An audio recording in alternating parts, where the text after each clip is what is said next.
하이델베르그 요리문답 52주차 문답 함께 살펴보도록 하겠습니다. 먼저 문답 함께 읽겠습니다. 제127문 질문. 주기도문의 여섯째 강구는 무엇입니까? 답. 우리를 시험에 들게 하지 마시옵고 다만 악에서 구하시옵소서입니다. 그 의미는 다음과 같습니다. 우리는 우리 자체로는 너무나 약하여 잠시라도 설 수 없기에 게다가 우리의 불구대천의 원수들인 마귀와 세상과 우리의 육신은 우리를 공격하는 것을 멈추지 않기에 당신께서 성령의 능력으로 우리를 보존하고 강하게 하시옵소서. 우리로 이 영적 전쟁에서 지지 않게 하시옵고 완전한 승리를 거두게 될 마지막까지 항상 필사적으로 우리의 적들에게 대항하게 하시옵소서. 제128문. 당신은 기도를 어떻게 끝맺어야 합니까? 답.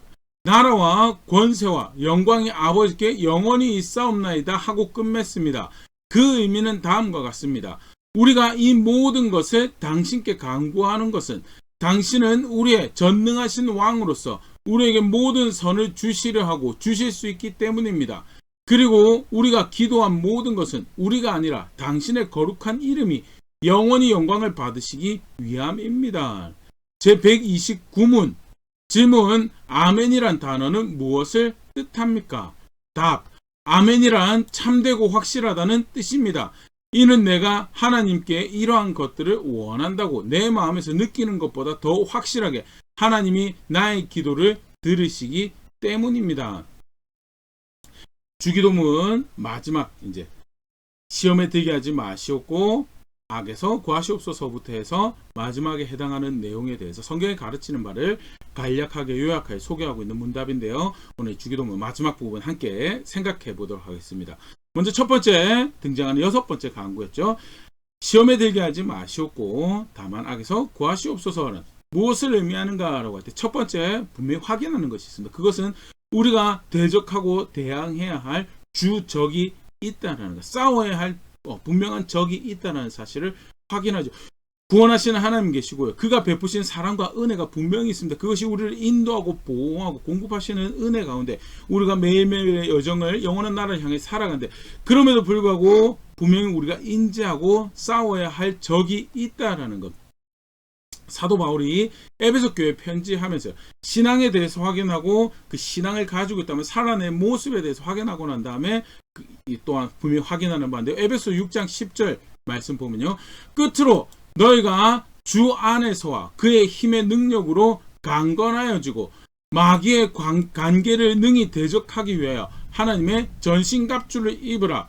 우리의 씨름은 혈과 육을 상대하는 것이 아니요 통치자들과 권세들과 이 어둠의 세상 주관자들과 하늘에 있는 악의 영들을 상대함이라면서 끝으로 이야기를 다 했는데 마지막 하나 더 이야기할 게 있다면서 그게 뭐냐? 마귀의 관계를 대적하기 위해서 하나님의 전신갑주를 입으라. 그러고 12절에 하는 이야기가 우리의 주 씨름은 주 싸움은 혈과 육을 상대하는 것이 아니고 악의 영들과 세상 주관자들을 상대하는 것. 마귀를 대적하고 그 앞에서 경각심 가지고 살아내야 될 분명한 신앙의 모습, 그것을 잊지 말아야 할 것을 에베소 교회 편지하면서 분명히 확인을 하고 있고요. 오늘 주기도문의 마지막 부분은 그러한 대적이 있음을 분명히 확인을 하죠. 베드로 같은 경우도 마찬가지입니다. 베드로전서 5장 8절에서 9절 근신하라 깨어라 너희 대적 마귀가 우는 사자같이 두루 다니며 삼킬 자를 찾나니 너희는 믿음을 굳건하게 하여 그를 대적하라. 이는 세상에 있는 너희 형제들도 동일한 고난을 당하는 줄을 알미를. 근신하고 깨어라. 왜? 대적 마귀가 우는 사자같이 삼킬 자를 찾는다라고. 믿음을 굳건히 해서 대적하라고. 두 절 연거퍼서 이야기하고 대적하라고. 대적해야 될 적이 있다라고 분명히 이야기하고 있습니다. 야고보 같은 경우도 마찬가지인데요. 야고보서 4장 7절 말씀 그런즉 너희는 하나님께 복종할지어다. 마귀를 대적하라. 그리하면 너희를 피하리라. 대적해야 될 적이 분명히 있는 거에 대해서 성경은 분명히 확인하고요. 예수님 기도 가운데 분명한 그 적들이 있으면 다시 확인을 하고 계시죠. 여섯 번째에서 그래서 악에서 건져내니까 시험에 들지 않기 위해서 기도하라고 가르치시는데요. 계속 보겠습니다. 마귀만 있을 뿐만 아니라 성경에서는요, 미혹하는 자들이 있다라고 가르치고 있습니다. 에베소서 5장 5절 7절 너희도 정녕 이것을 알거니와 음행하는 자나 더러운 자나 탐하는 자 곧 우상 숭배자는 다 그리스도와 하나님 나라에서 기업을 얻지 못하리니 누구든지 헛된 말로 너희를 속이지 못하게 하라. 이로 말미암아 하나님의 진노가 불순종의 아들들에게 임하나니 그러므로 그들과 함께하는 자가 되지 말라. 사단의 관계에 넘어와서 양심을 잃어버리고 그래서 대표적으로 미혹되는 자들에 대해서 이야기죠. 그릇 된 가르침을 주는 하나님 나라를 기업으로 받지 못하는 바르지 못한 신앙에 대해서 양심을 잃어버린 신앙에 대해서 가르치면 그렇게 쉽게 신앙생활하는 방법 왜 굳이 그렇게 어렵게 힘들게 원칙 존중 기준 존중하고 말씀 따라 살아가면서 그거 실제 예수님 그렇게 말씀하셨거든요. 아버지 뜻대로 행하는 자라야 하나님 나라에 합당한 자 하나님 나라에 들어가는 자라고. 실제로 그렇게 따라가는 자들에게 어떤 미혹을 하는가. 헛된 말로 속여서 불순종하게 만들고 헛된 말로 속여서 거룩한 삶을 살아가지 못하고 헛된 말로 속여서 기준을 놓쳐버리고 양심을 저버리는 삶을 살아가도록 하는 자들이 있더라는. 바울이 뭐라고 그러냐. 그들과 함께하는 자가 되지 말라라고. 그들과 함께하는 자가 미혹하는 자들 분명히 있다. 마귀 미혹하는 자들 더불어서 살아가는 세상에 대해서도 세상은 늘 항상 하나님을 대적하는 자리에 있죠. 요한복음 15장 19절 말씀입니다. 너희가 세상에 속하였으면 세상이 자기 것을 사랑할 것이나 너희는 세상에 속한 자가 아니오 도리어 내가 너희를 세상에서 택하였기 때문에 세상이 너희를 미워하느니라. 세상에 속하였으면 세상의 것이었으면 세상에 의해서 사랑받고 세상에 존중받을 것인데 세상의 것이었기 때문에 하나님께서 예수 그리스도 안에서 택하셨기 때문에 세상이 대적하고 교회와 성도가 살아가는 세상은 그런 세상. 그래서 경각심 가지고 어떻게 미혹하는지 어떻게 속여놓은 어떻게 다른 선택을 다른 성공을 추구하게 만들어가는지 깨어있어서 마귀의 관계에서 스스로 지켜오고 싸워가는 자리에 있어야 되는 게 신앙의 중요한 모습이다라는 거죠. 에베소서 2장에서도 분명히 이야기하면요. 마귀와 세상과 더불어서 우리를 거스르는 영혼을 사모하고 거룩한 것을 사랑하는 우리를 신앙을 거스르는 분명한 적이 있죠. 그게 우리 육체와 마음에 원하는 것이죠. 로마서 8장 7절 8절 말씀입니다. 육신의 생각은 하나님과 원수가 되나니 이는 하나님의 법에 굴복하지 아니할 뿐 아니라 할 수도 없음이라. 육신에 있는 자들은 하나님을 기쁘시게 할 수 없느니라 하면서 육신의 생각은 하나님과 원수가 되고 하나님 법에 굴복하지 않고 그래서 육신을 따라가는데 그 기뻐하는 것을 쫓아가는 자는 절대 하나님을 기쁘시게 할 수 하나님과 함께한 자리에 있을 수가 없다로. 그렇기 때문에 바울이 뭐라고 하냐. 로마서 8장 13절에 너희가 육신대로 살면 반드시 죽을 것이로되 영으로서 몸의 행실을 죽이며 살리라. 영으로서 하나님 성령의 인도하심에 따라 거룩한 것을 예수 그리스도 기뻐하는 것을 따라 살면 그 말씀 따라 살아가면서 그렇게 몸의 행실을 죽이면 마음과 육신을 원하는 것을 죽여가는 자리에 있으면 그러면 반드시 살 거다. 분명한 적을 마귀와 더불어서 미혹하는 자와 더불어서 세상과 더불어서 경각심 가지고 대적해서 적을 분명히 이야기해요. 몸과 육신과 마음에 원하는 것을 분명히 이야기해요. 고린도전서 9장 27절에서 바울이 이렇게 고백하죠. 내가 내 몸을 복종하게 함은 내가 남에게 전파한 후에 도리어 자신이 도리어 버림을 당할까 두려워함이라. 바울도 분명한 표대를 가지고 분명한 신앙의 모습을 담고 살아가길 원하는데 그게 뭐냐. 몸을 쳐서 복종하게 하는 것이다. 아까 잠깐 이야기 드렸지만요. 사랑하시는 하나님 계십니다. 아들 예수 그리스도 안에서 백성 삼으시고 자녀 삼으시고 인도하시고 보호하시는 은혜가 분명히 있죠. 그럼에도 불구하고 대적이 있어서 경각심을 가지고 살아가야 되는 것이 우리의 신앙의 여정이고 분명히 성경은 그 사실에 대해서 가르치고 있다. 그러면 시험에 들게 하지 마시옵고 다만 악에서 구하시옵소서라는 사실은 무엇을 확인하는가라고 할 때 이러한 적들과 싸우라는 것을 싸워야 된다.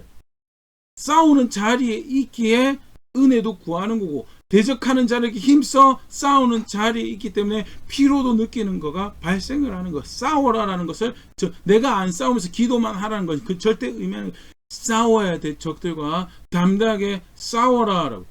디모데전서 6장 12절 믿음의 선한 싸움을 싸우라 영생을 취하라 이를 위해 내가 부르심을 받았고 많은 증인 앞에서 선한 증언을 하였도다 하면서 바울이 사랑하는 신앙의 아들이죠. 디모데에게 편지하면서 선한 싸움을 싸우라고. 그게 신앙의 모습이죠.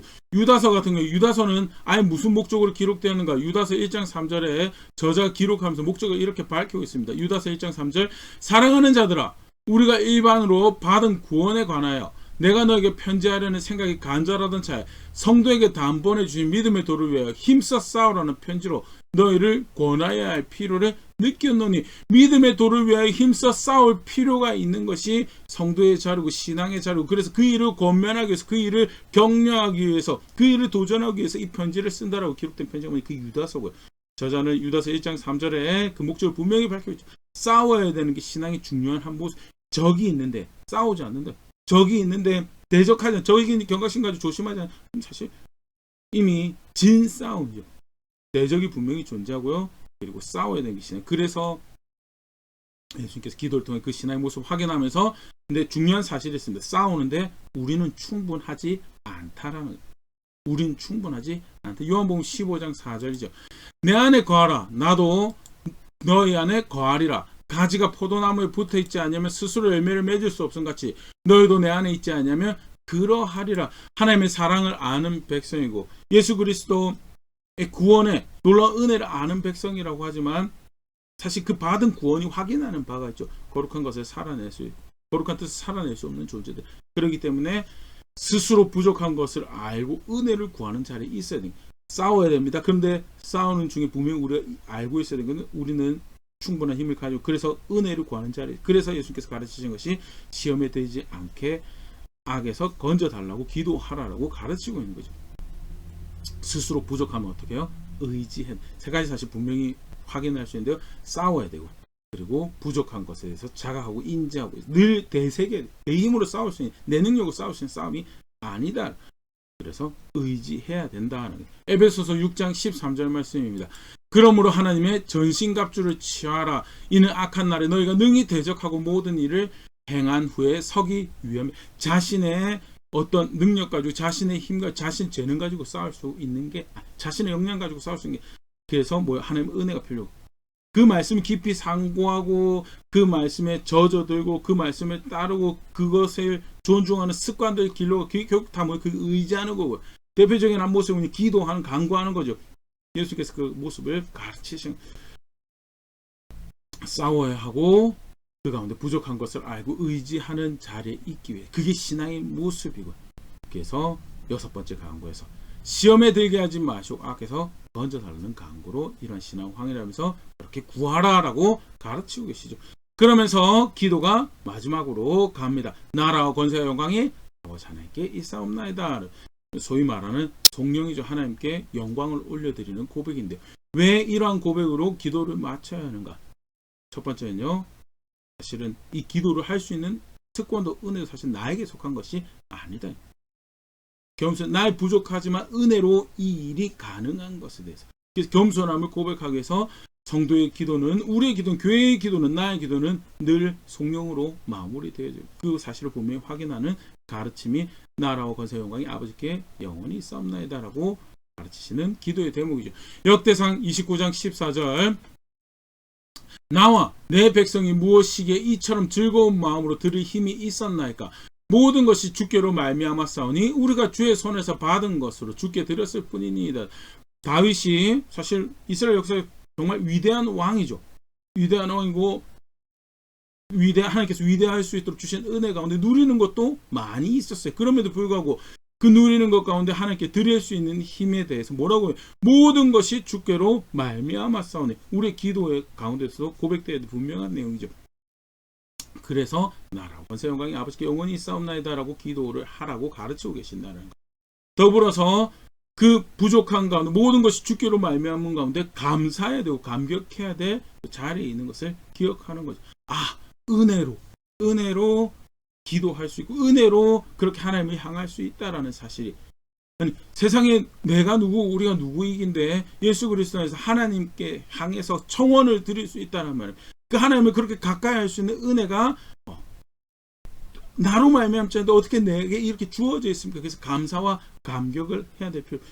동일하게 다윗의 고백에서도 이런 모습도 우리가 보일 수 있는데 사무엘하 7장 18절 다윗 왕이 여호와 앞에 들어가 앉아서 이르되 주 여호와여 나는 누구이오며 내 집은 무엇이기에 나를 여기까지 이르게 하셨나이까. 그래서 하나님께서 다윗의 신앙의 고백을 받으시고 성전을 짓는 것은 하나님과 함께하는 것은 그토록 사모한 다윗에게 성전을 짓는 것은 허락하지 않으시지만 영원한 왕좌를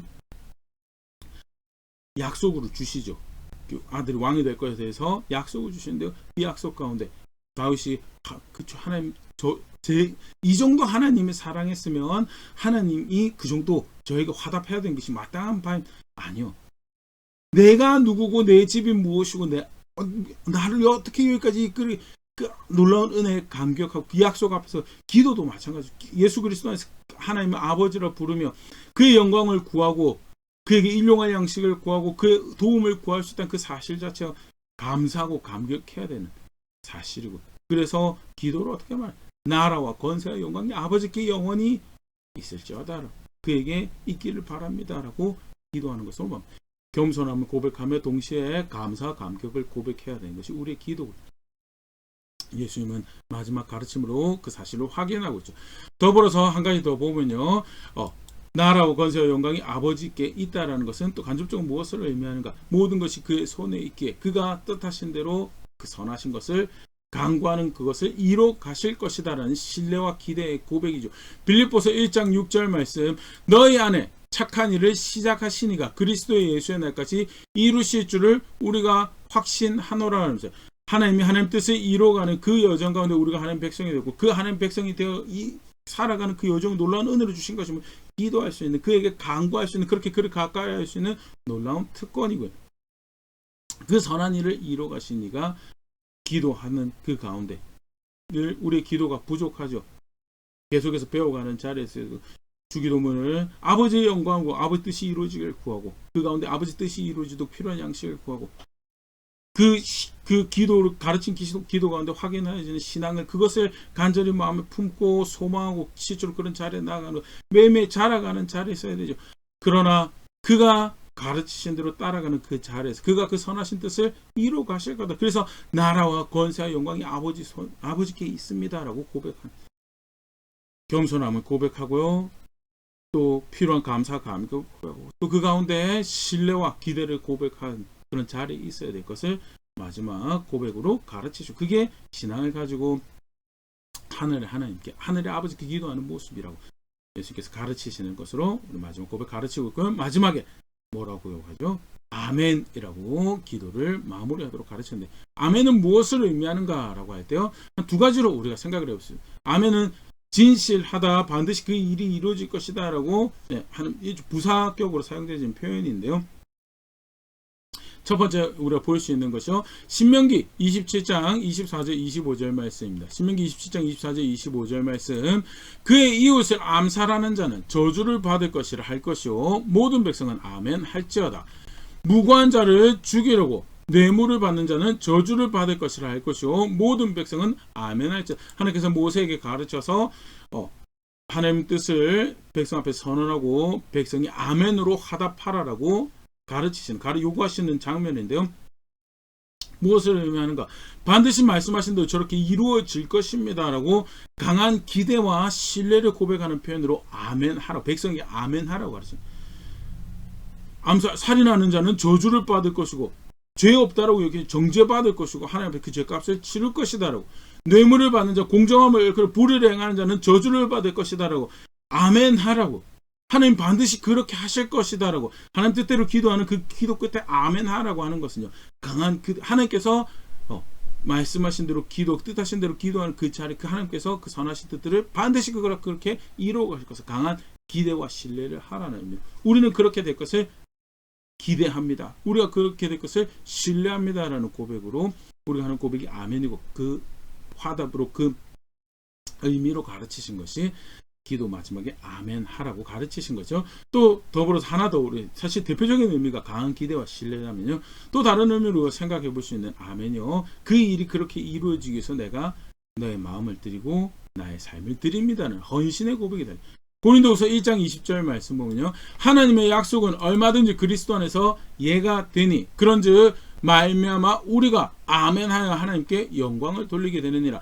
예가 예스가 되는, 하나님의 약속은 그리스도 안에서 예스가 되는데, 그로 말미암아 우리가 아멘하여 하나님께 영광. 여기서 아멘하여 하나님 영광도 말로만 아멘하라는 게 아니에요. 여기서 아멘한다는 것은 그 일이 그렇게 이루어질 것을 바라고 기대하는 가운데 그 뜻이 그렇게 이루어지도록 그리스도의 뜻 안에, 그 약속 안에 자신의 삶을 드리는 것을, 순종하는 삶을 헌신하는 삶을 드리는 것을 이야기를 하는 거죠.